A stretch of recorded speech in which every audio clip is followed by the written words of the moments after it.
Welcome once again, my fellow manipulators of Digital Fate. I'm Richie, this is Capricorn, and this is part 2 of 3 for our grand finale to spoiler season for Modern Horizons 3.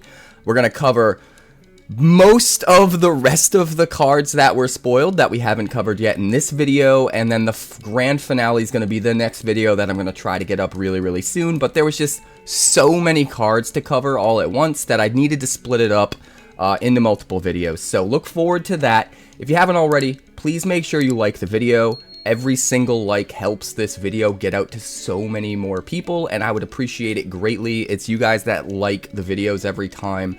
It's because of you that this channel's been growing so quickly, and I appreciate it so much. So if you're one of those that have been doing that this whole time, thank you. If you're new here, subscribe so you never miss an upload. Lots of cool spoiler content, lots of crazy deck techs on the way. But let's dive right in. I lied. We're not going to dive right in. One last thing. Early access. I've been invited to be a part of the early access streamer event for Modern Horizons 3. So on Wednesday, June 5th, that's this coming Wednesday, from the moment they turn the servers on until the moment they turn them off, we're going to do a marathon stream. We're going to stream the whole thing over on Twitch. That's twitch.tv/quarantinecapricorn, because if I'm alive and I'm breathing, I'm there and I'm streaming. So check me out there. It's going to be a lot of fun. And if you're a channel member, or if you'd like to become a channel member, every single channel member on the YouTube channel gets to submit a deck list for early access, and I will play your deck until it loses, and if it gets at least 3 wins, I will turn that into a YouTube deck tech upload video with a shout out to you for having the idea. So if you're interested in that, all it takes is becoming a channel member, even at the lowest tier. So I'm going to link that in the description down below and in the comments. So check that out if you're interested. I'd love to have you be a part of it, and let's get cracking. First up, we've got Glyph Elemental. This is 1 white and 1 for a 2/2 enchantment creature elemental with Bestow for 1 white and 1. It has landfall. Whenever a land enters the battlefield under your control, you put a +1/+1 counter on Glyph Elemental. And it also has enchanted creature gets +1/+1 for each +1/+1 counter on Glyph Elemental. So what's cool about this is that landfall ability happens whether it's an aura or a creature, right? So even if you play this as an aura on a creature, the aura itself is going to get +1/+1 counters on it, and then therefore boost whatever creature it's on. But those +1/+1 counters are still there on the aura forever, which just seems really interesting to me. So kind of excited to mess around with this card, and really with all of the Bestow creatures. But next up, we've got Etherian Pteramander. 1 black for a 1/1 artifact creature Salamander Drake. It does have flying, and it can block only creatures with flying. So kind of weird. Kind of reminds me a little bit of the Shadow mechanic, for those of you that remember that back during the Tempest days. It also has Adapt 4 for 1 black and 6. But that ability costs 1 less to activate for each other artifact you control. So this is a really cool like hybridization of the limited archetypes as far as the +1/+1 counters matters theme and the artifact affinity for artifact go wide with artifacts theme. So it's a really cool card where if you happen to be in like both of those synergies and cross-pollinating those strategies in your limited deck, this is the perfect card, right? But even if you're just in one or the other, it can still be worth the inclusion. Pretty cool card here.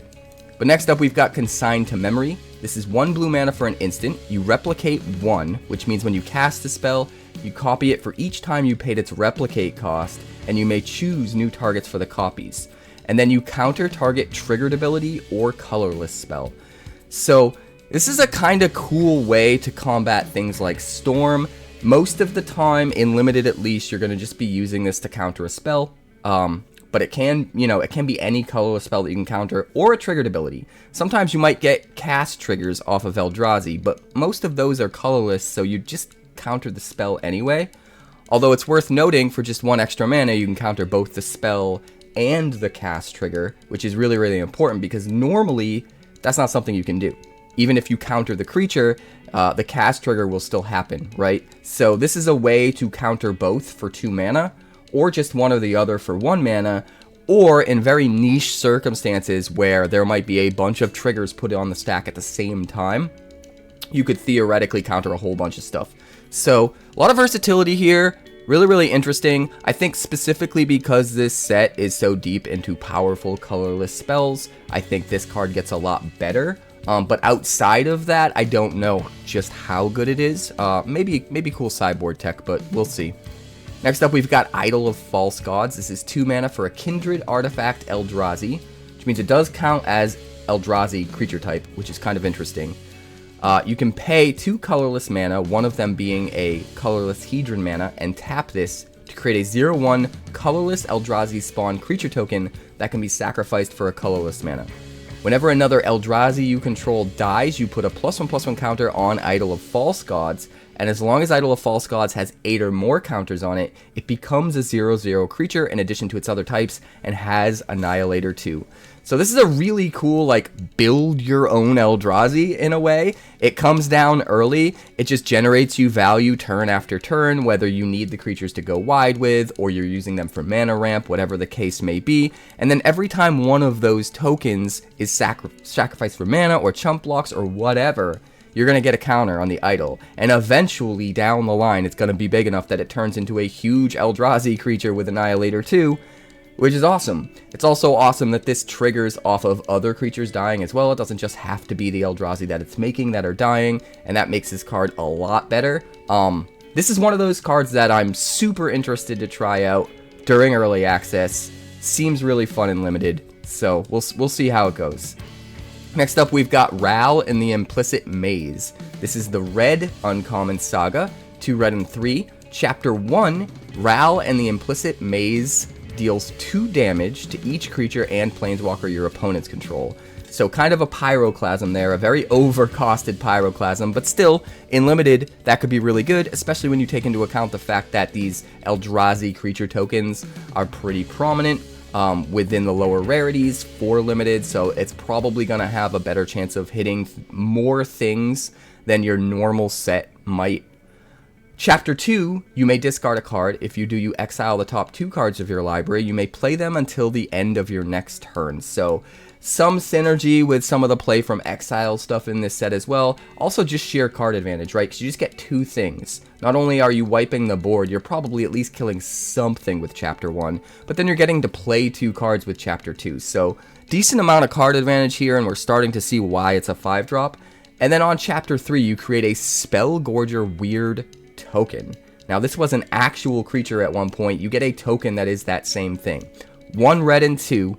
It is a 2/2 weird creature with whenever you cast a non-creature spell, you put a +1/+1 counter on Spellgorger Weird. So pretty valuable creature here. And what I like about this card too is we're starting to see the use of creature tokens that have a cost, because those have been hinted at appearing in Bloomburrow, which is going to be the next standard set we see July, August. So we kind of get a little sneak peek at where their mindset is at with those kinds of tokens, which is pretty interesting. Overall, I think the card is a lot of value, but it's also a little bit expensive, and I worry that the power level of this set is just so insane that it might not quite be good enough. But then again, pyroclasming the whole board could be worth it under the right circumstances just by itself, so I don't know, we'll have to wait and see. Next up, we've got Nyxborn Unicorn. This is 1 white and 1 for a 2/2 enchantment creature with Bestow for 1 white and 3, so it does cost more mana to play it as an aura. It has Mentor, which means whenever this creature attacks, you put a +1/+1 counter on target attacking creature with lesser power. But also, it can, like I said, bestow, become an enchantment enchanting a creature, and that creature gets +2/+2 and the Mentor ability, which is nice. So, you know, if having a 2/2 Mentor isn't quite going to be good enough a little bit later in the game, you can make sure you have a Mentor creature that's much bigger, because this actually buffs it while giving it Mentor. So, nice little bit of value there for a common. Next up, we've got Quest for the Necropolis. This is 1 black mana for an enchantment. As landfall, whenever a land enters the battlefield under your control, you put a quest counter on Quest for the Necropolis. You can then pay 1 black and 5 and sacrifice it, but to put target creature card from any graveyard onto the battlefield under your control. And this ability costs 1 less to activate for each quest counter on Quest for the Necropolis. Activate only as a sorcery. So no matter what, it's a thing that can be sacked for 6 to just get back any creature from any graveyard straight onto the battlefield, which is, I mean, it is expensive, but that's fine by itself.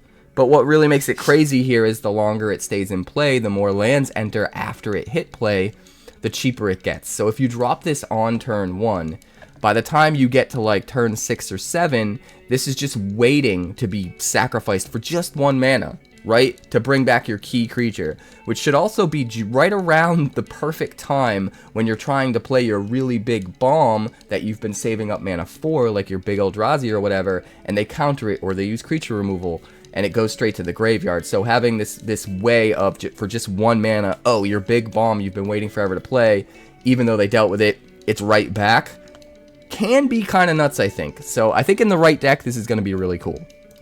Next up, we've got Fangs of Colonia.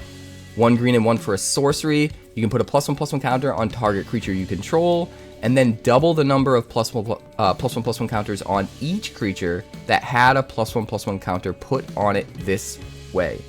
So, little bit of a weird wording there. It will put a counter on something, and then double the number of total counters on that something if you're just hard casting it.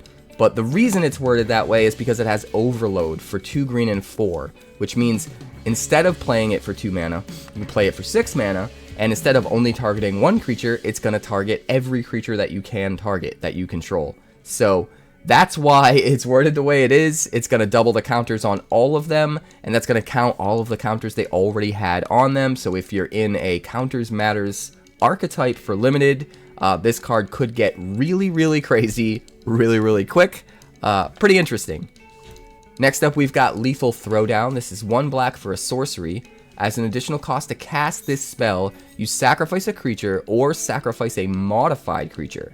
Destroy target creature or planeswalker. If the modified creature was sacrificed, you also get to draw a card. So, nice little bit of like removal. If you have something to sacrifice, you can use it with the Eldrazi tokens and just sacrifice something negligible, kill the thing you need to kill. But also, if you happen to have a modified creature sitting around, even if it's just a Scion token with a counter on it or whatever, it's nice that you can sacrifice that and also draw an extra card. It also might be cool with some of the bestow creatures. Correct me if I'm wrong, but I think if you're enchanted, if your creature is enchanted with a bestow creature, I believe when you kill that original creature, it falls off and becomes a creature, but I could be wrong. I'm not 100% on that. It's been a long time since I've used bestow, so let me know in the comments. But if that's the case, you could sacrifice the creature that the bestow aura is on and then still have that drop off as a creature and get some value here by drawing an extra card, which seems like a lot for just 1 mana. But next up, we've got Dreamtide Whale. This is 1 blue and 2 for a 7/5 whale with Vanishing 2. Whenever a player casts their second spell each turn, proliferate. So this card is kinda nuts. It's only going to stick around for 2 turns because of the vanishing, but the fact that it proliferates every single time any player casts their second spell makes it kind of crazy, because you're probably playing this in a deck where you can make sure you can double spell, and then every time you do that, you proliferate, you get to put another time counter on the whale so that it keeps staying alive and never disappears to the Vanishing 2. But then it can also trigger off your opponent's spells too. If they cast 2 spells in a turn, you get to proliferate again. So not only are you building up the time counters on the whale, but you're probably putting this in a deck where you have lots of counters of lots of different types, and you're increasing all of them, right? So really interesting card, a really good inclusion for the +1/+1 counter deck for sure. But there's a lot of interesting ways you could definitely brew around this, and I think it's really cool. But moving on, we've got Lion Umbra.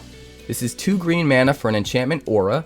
It enchants a modified creature only, which means the creature already has to have an aura, or an equipment attached to it, or some counter of some kind on the creature. And if it is, it's modified, and then you can play this on the creature for the 2 green mana. Enchanted creature gets +3/+3 and has Vigilance and Reach. So gets a pretty big buff for 2 mana, But what really makes this great, and the whole reason that it has to enchant a modified creature and has that extra hoop to jump through, is because it's also Umbra armor, which means if the enchanted creature would be destroyed, you instead remove all damage from it and destroy this aura. So pretty interesting if you're going deep into Aura Tribal, especially with these Umbra armors and these bestow creatures. You can get a lot of value out of something like this because they effectively have to use even more removal to finally get rid of the creature. So you don't lose card advantage because you enchanted your guy and then they killed it, which is really nice. But next up we've got Hydroelectric Specimen. This is another modal double face card. We've seen some of these already. This is a mono blue one, so 1/4 weird with flash for 1 blue and 2. When it enters the battlefield, you may change the text, or sorry, change the target of target instant or sorcery spell with a single target to Hydroelectric Specimen. So the idea here is you want to flash this in response to a protection spell, or a spell that buffs up a creature, or maybe a combat trick where your opponent's trying to like giant growth their creature to blow you out, and instead you flash in the specimen, and now the specimen gets the giant growth and they don't get to blow you out. Those sorts of scenarios, which is kind of interesting. It is a little bit narrow. You have to use it in a very specific circumstance, but that's why it's really cool that the other side is a land, because if you're not in that circumstance, you can always just play it as a land. And the other side is Hydroelectric Laboratory. Enters the battlefield tapped unless you pay 3 life. If you do, it enters untapped, and just taps for 1 blue mana. Next up, we've got 𝑺𝒑𝒐𝒊𝒍𝒆𝒄. This is 1 black and 1 for a 1/1 artifact creature, Phyrexian Slith. It has Menace, so it's a 2 mana 1/1 Menace, and when it deals combat damage to a player, you put a +1/+1 counter on it, and when you do, you may remove a counter from another target permanent or opponent. Kind of powerful, honestly, in the right deck. The Menace and the low cost means this will probably get through at least once, right? And getting through just once, turning it into a 2/2 Menace for 2, and getting to remove a counter from your opponent or their thing, can be kind of nuts in the right circumstances. So, good counter to like the +1/+1 counters deck, or anything your opponent's really trying to do with counters. You can kind of start to chip away at those counters and get rid of them while also growing your big Menace threat. And it's just 2 mana, so really, really cool for limited. It counts as an artifact, so that's another archetype that it could fit into as well. Another Slith here, we've got Hexgold Slith. This is 1 white and 1 for a 2/1 Slith. When it enters the battlefield, you get 2 energy. When it attacks, you may pay 2 energy. If you do, it gains first strike until end of turn. And then whenever Hexgold Slith deals combat damage to a player, you put a +1/+1 counter on it. So it still gets the counters when it deals combat damage. It is a 2/1 for 2 mana with that ability, which is pretty interesting to begin with. So even if you don't use the energy counters to give it first strike, it's a nice little creature here that leaves behind those 2 energy counters for some kind of better payoff down the line.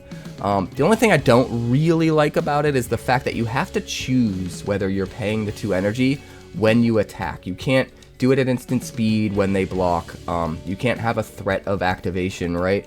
So that does make it not as powerful. That being said, you're usually going to know when you need the first strike on the swing, and at the very least being able to swing once with the first strike and make sure you get through and get a counter, unless, you know, their thing's going to die and not kill yours in return because of the first strike, is probably worth it. At the very least, you end up with a 3/2 that can then trade with something bigger later on, so I think it's a pretty cool card.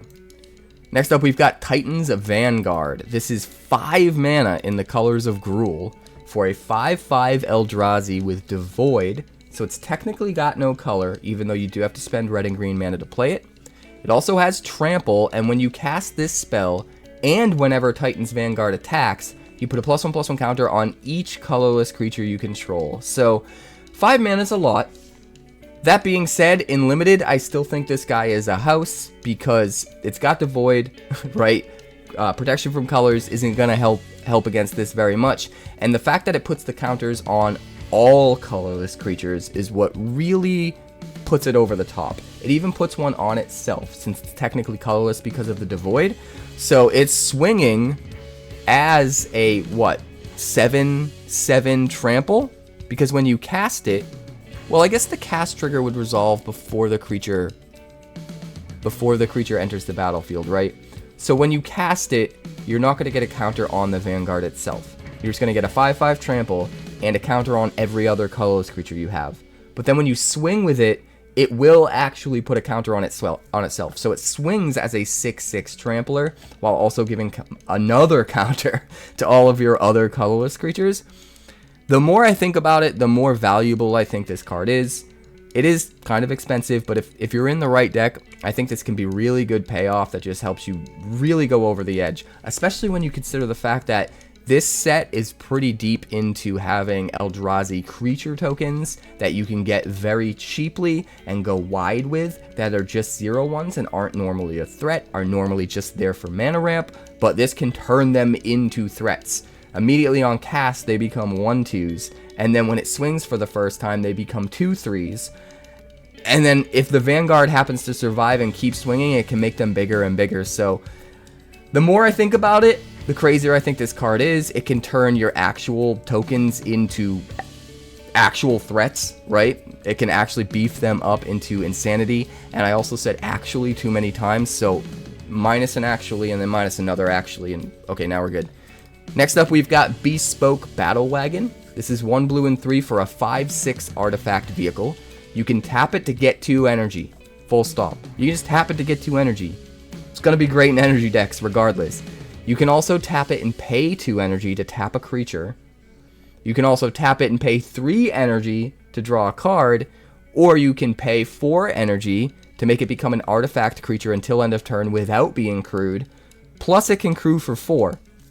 This kind of just does everything. If you are deep into energy and limited, this card's going to be nuts. It gives you so many different payoffs, whatever's best for the circumstance you're in.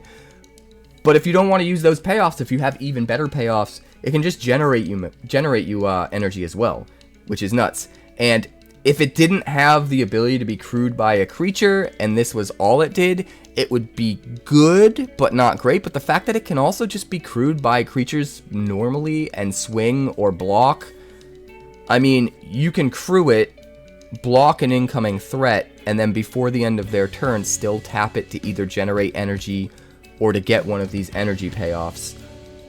And then no matter what, you can still use the pay 4 energy to make it an artifact creature no matter what throughout all of that. Just seems like it could be a lot of value if you're deep enough into energy. I think the deeper you are into energy, the better this card's going to get. But next up, we've got Territory Color. This is 1 green and 4 for a 7/5 Eldrazi with Devoid. So again, technically no color.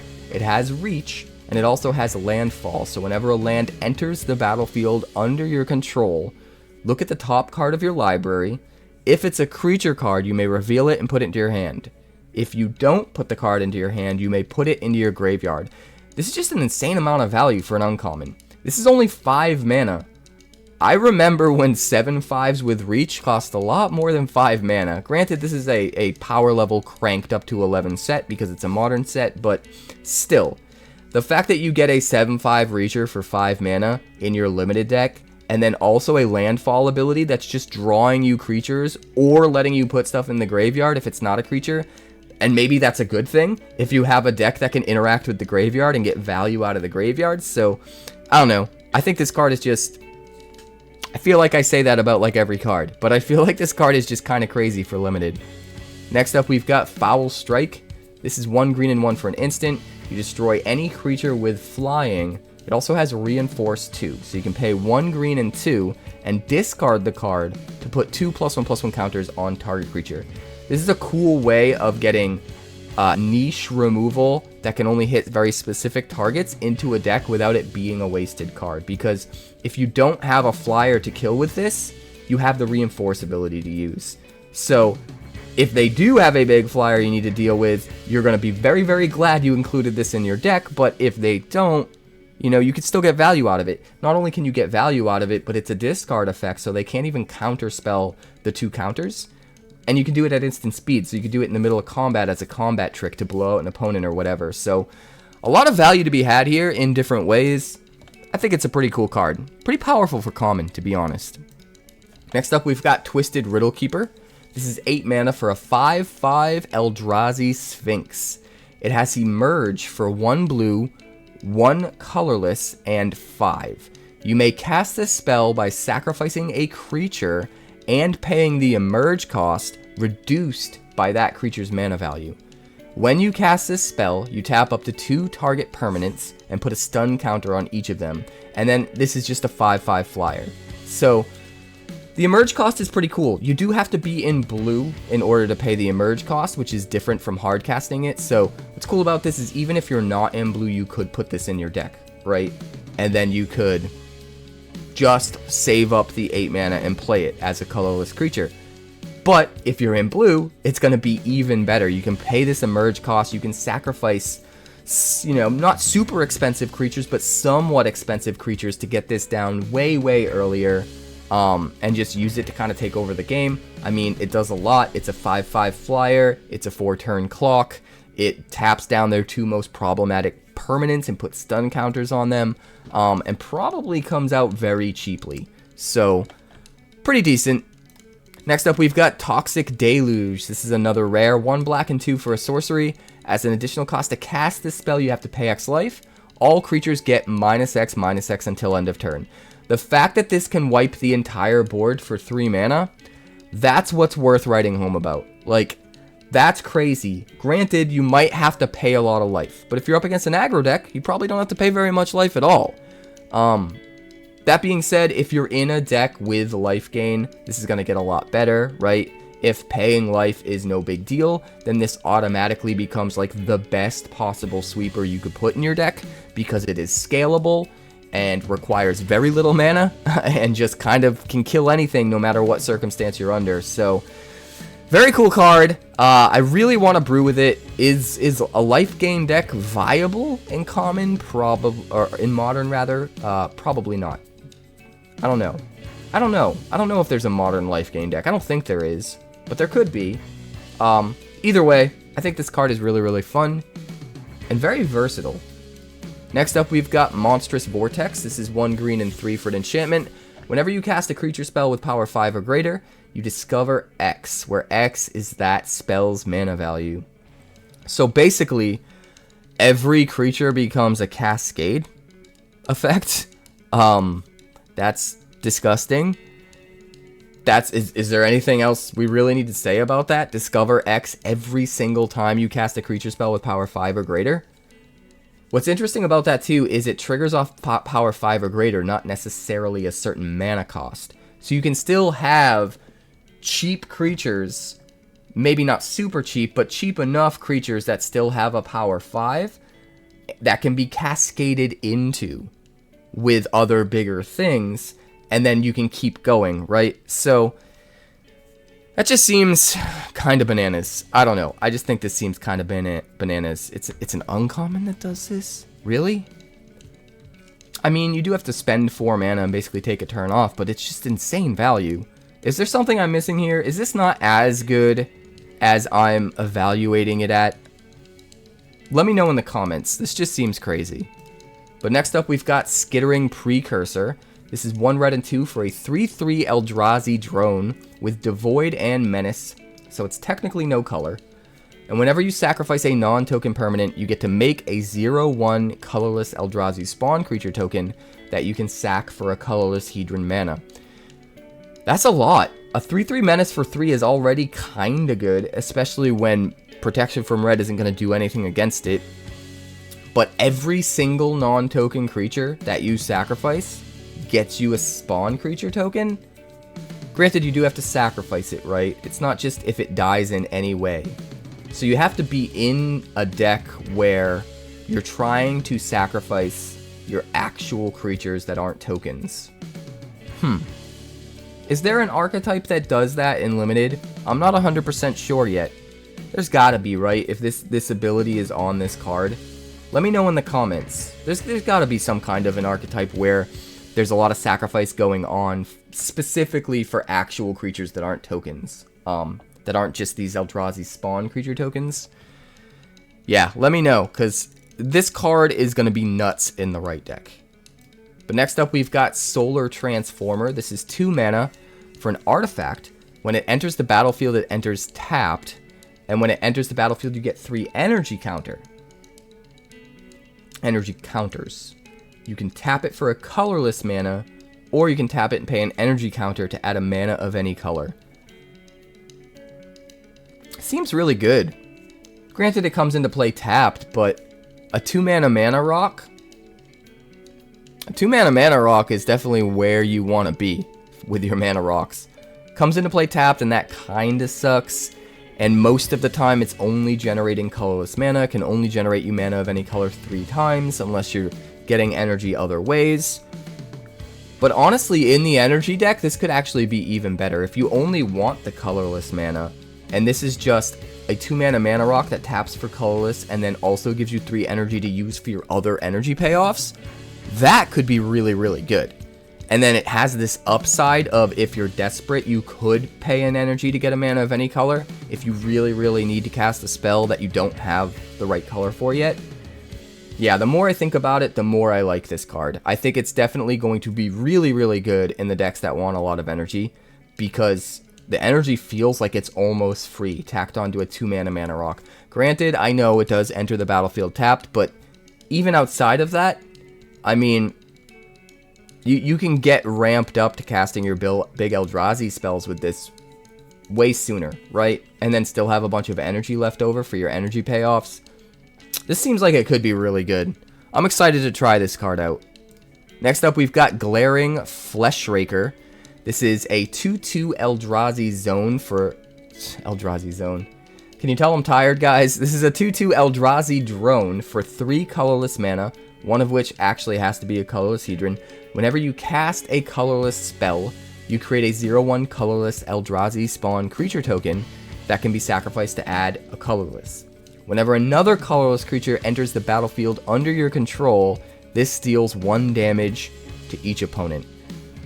This seems kind of nuts.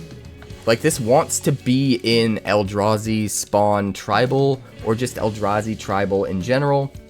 If you're playing a mostly colorless, devoid style deck, you're just getting a ton of creature tokens, which are also dealing a damage, right?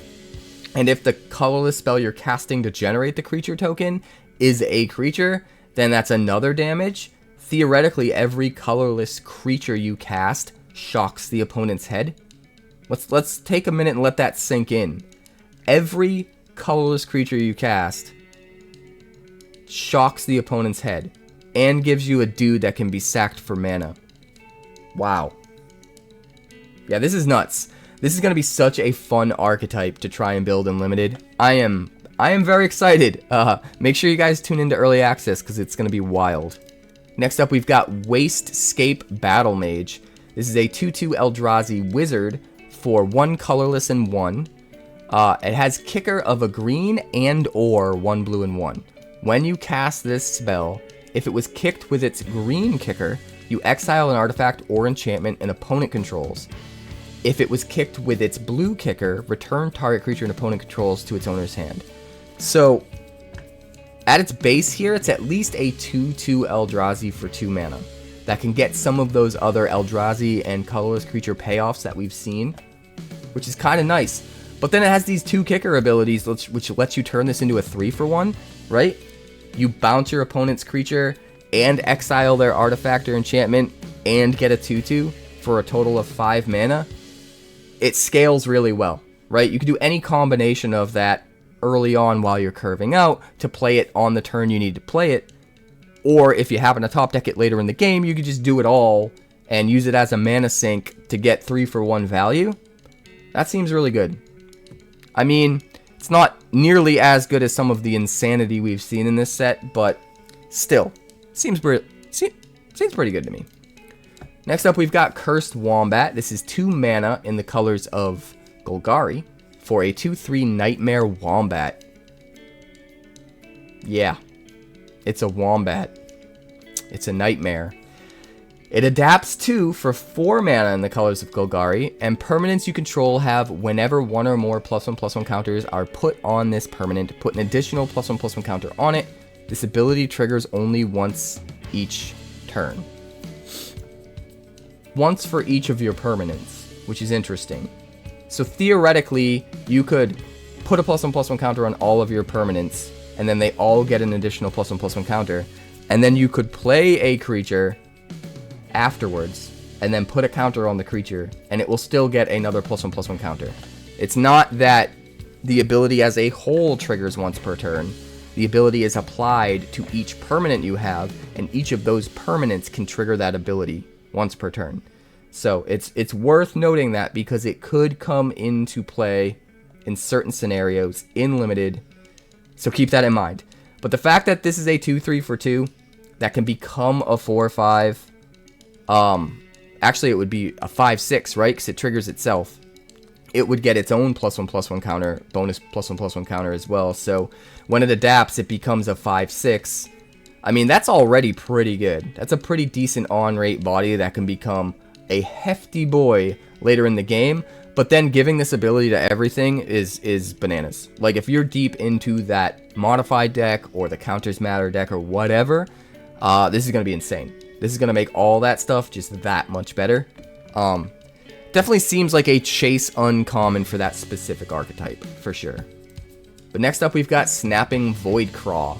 This is 3 mana in the colors of Simic for a 1/3 Eldrazi turtle with Devoid, so it technically has no color.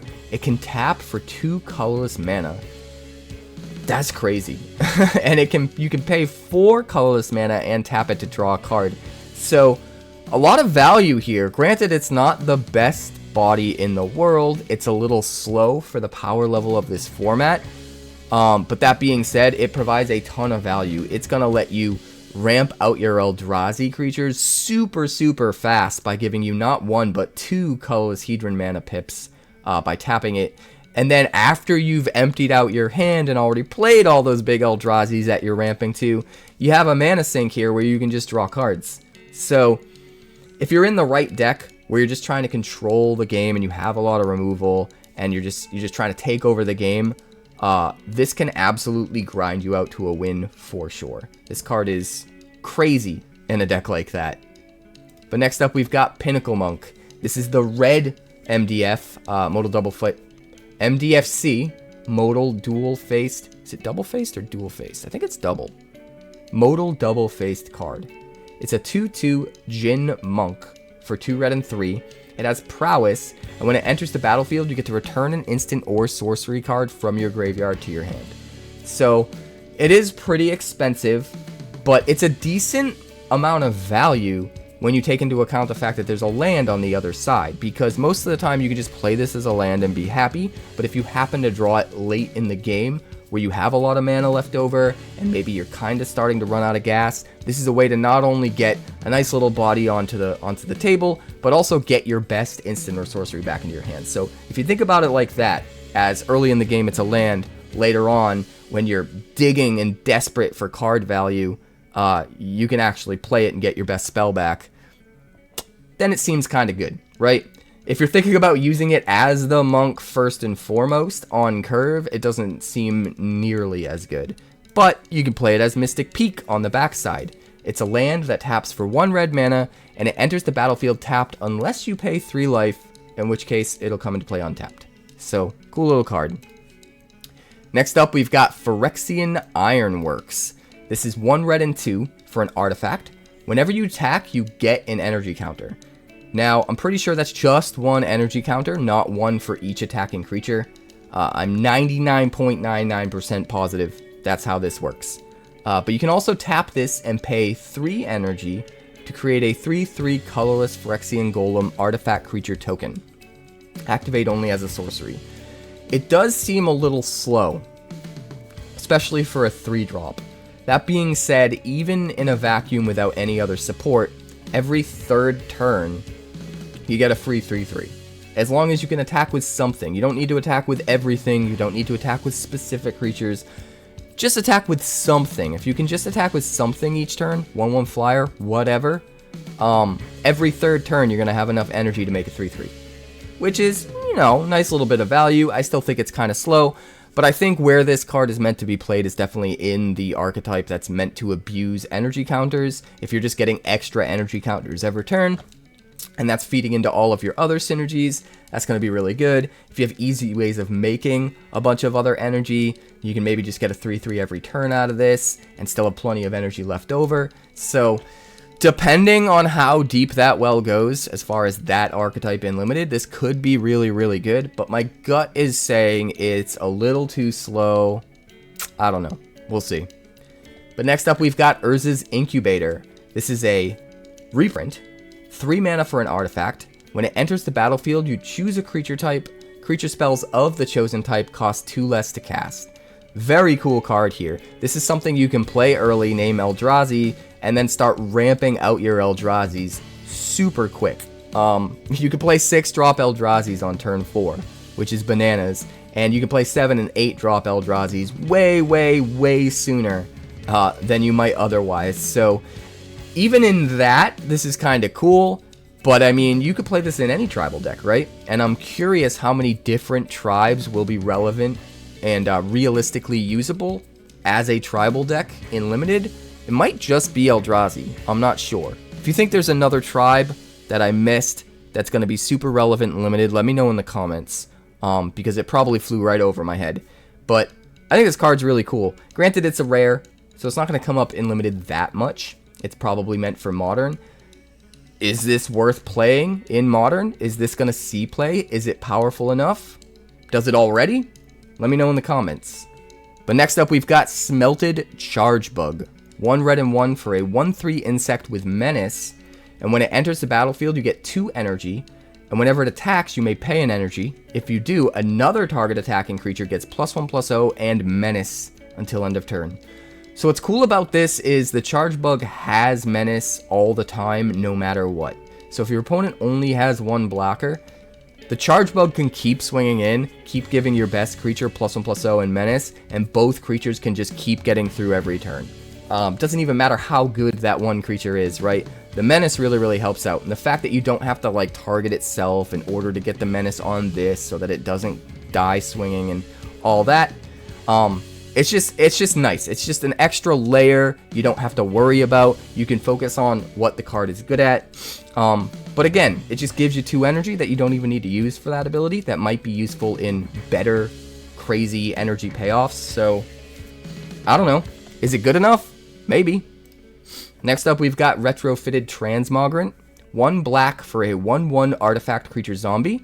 You can pay 1 black and 3, return it to from your graveyard to the battlefield tapped with 2 +1/+1 counters on it. So, pretty cool card. Comes down, is an early chump blocker, 1/1 for 1, and then can just keep coming back as long as you have the mana to just dump into it.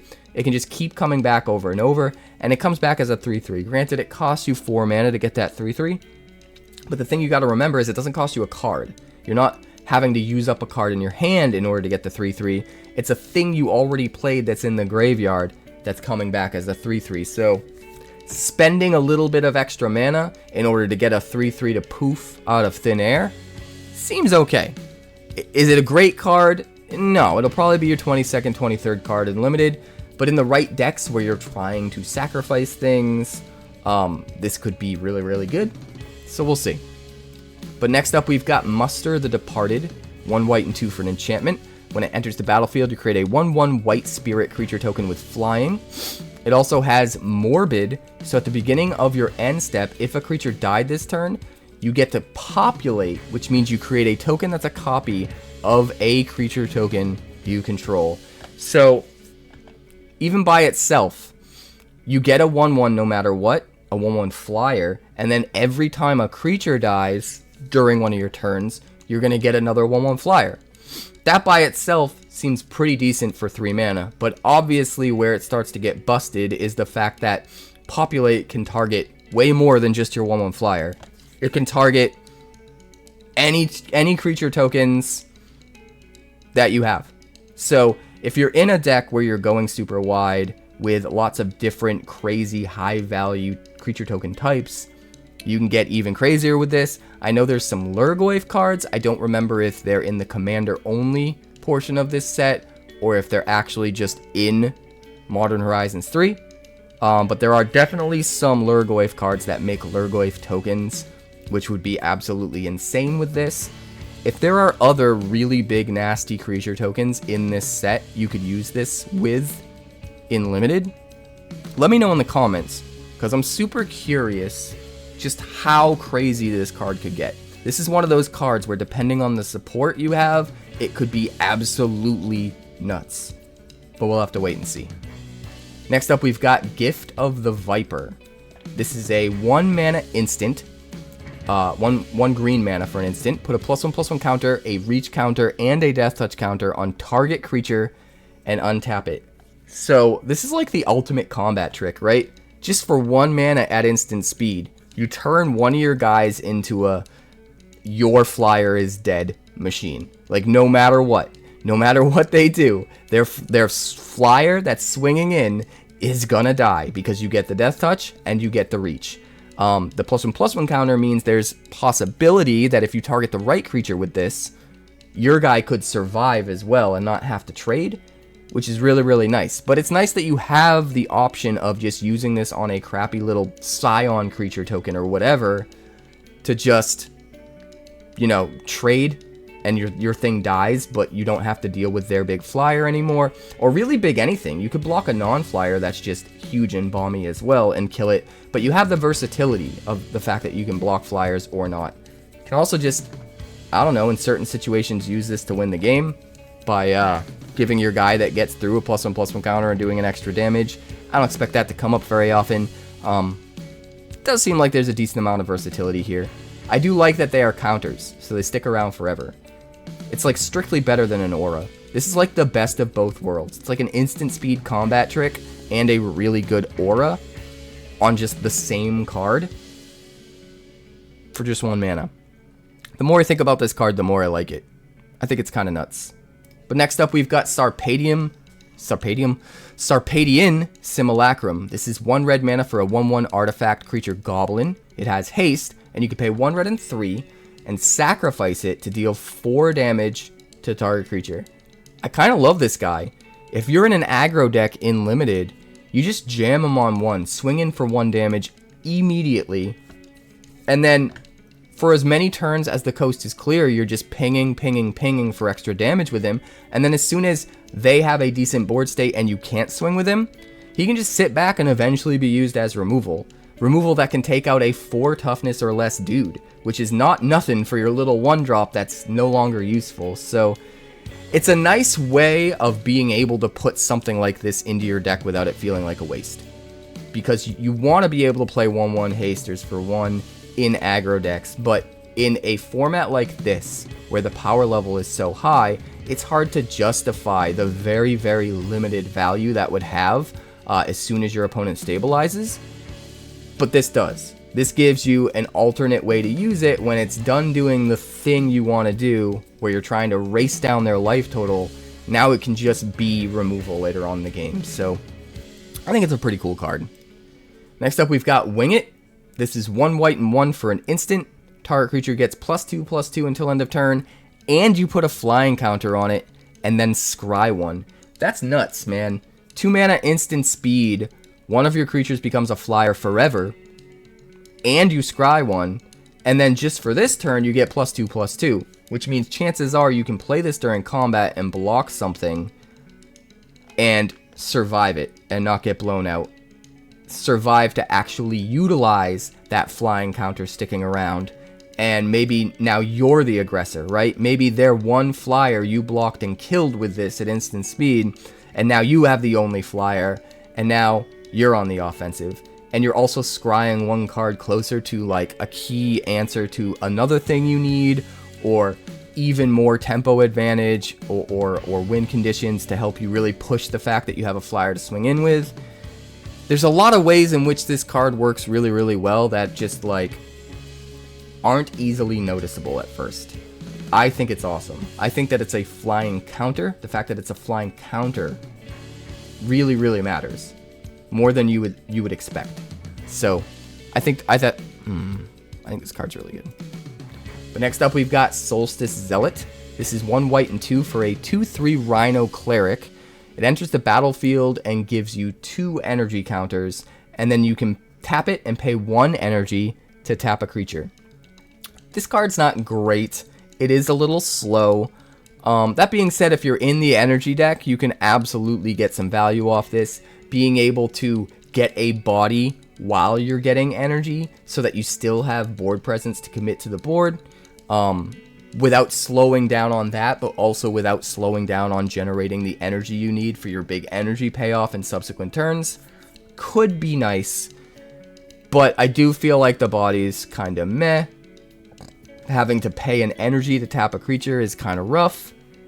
And that 2 energy you get from him might not quite be enough to justify those other 2 things being a little bit lackluster. So, I don't know. Jury's out. We'll have to try them. Next up, we've got Faithful Watchdog. 2 mana in the colors of Selesnya for a 0/0 Vigilance Dog. But it enters the battlefield with 3 +1/+1 counters on it. So what you're telling me is it's a 3/3 Vigilance creature for 2 that counts as a modified creature that can get all of the other modified payoffs and double a creature's counters and add an extra counter onto something that has counters and all that stuff that we've seen as payoffs in this set. Yeah, this is just awesome. I can't believe this is a common.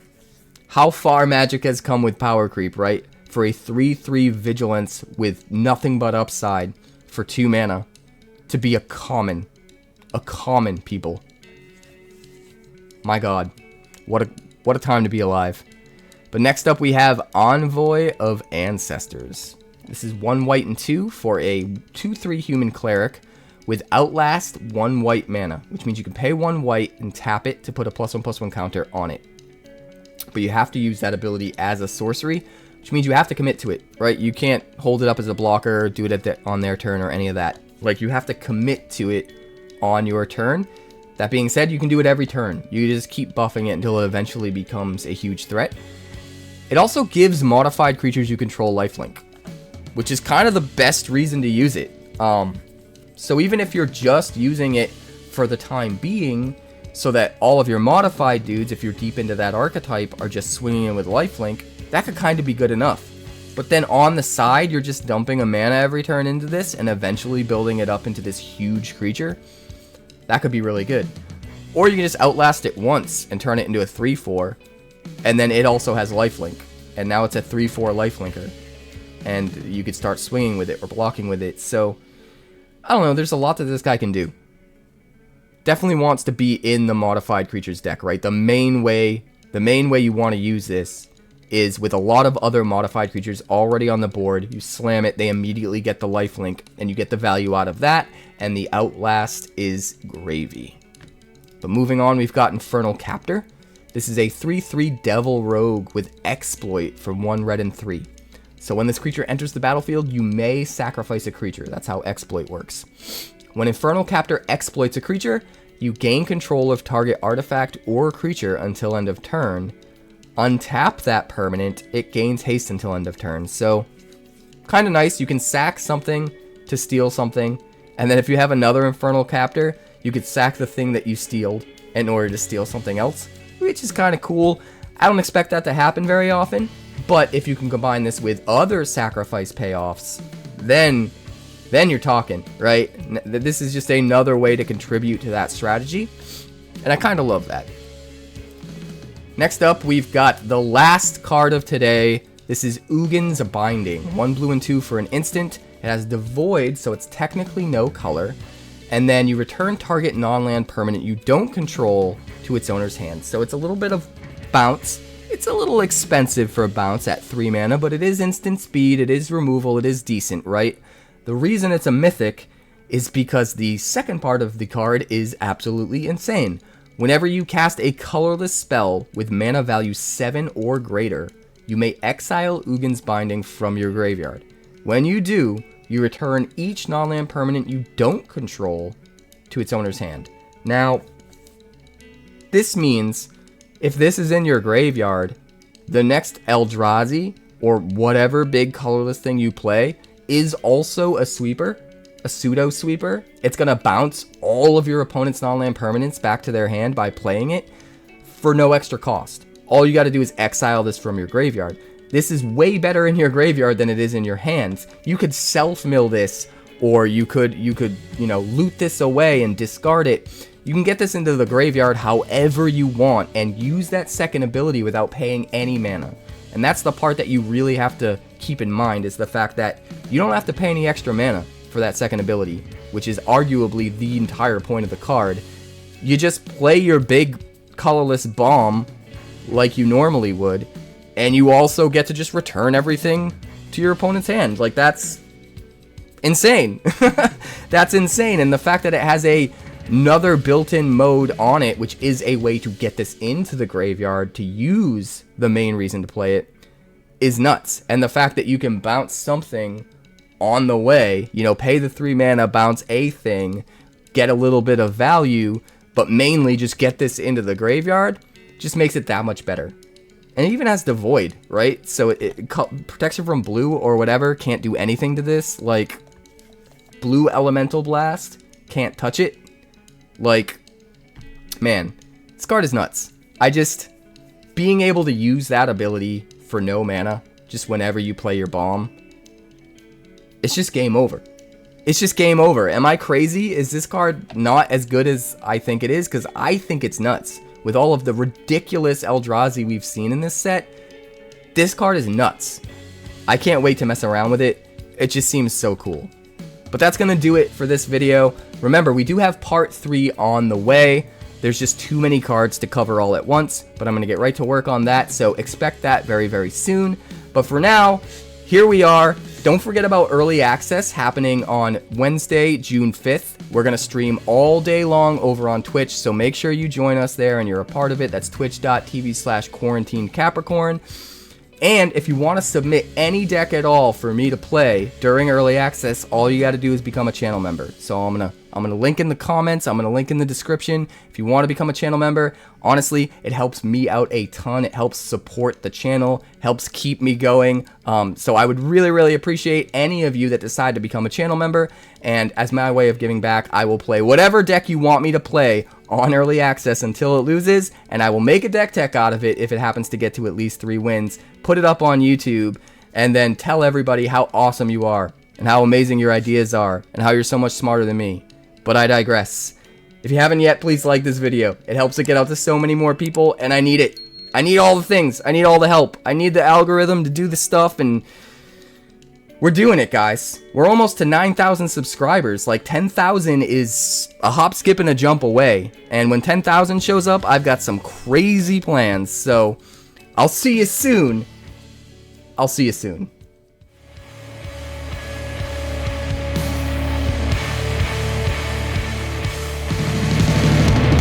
Thanks so much for checking out my channel. I'd like to give a huge shout out to all of my patrons over at Patreon.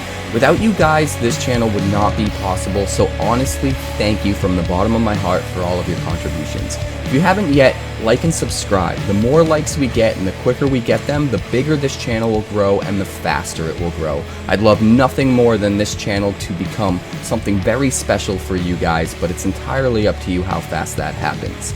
Also, if you'd like more deck techs, that's somewhere over there. And if you'd like to see what else the channel's been up to lately, that's somewhere up that way. Also, subscribe, circle below, do all the things.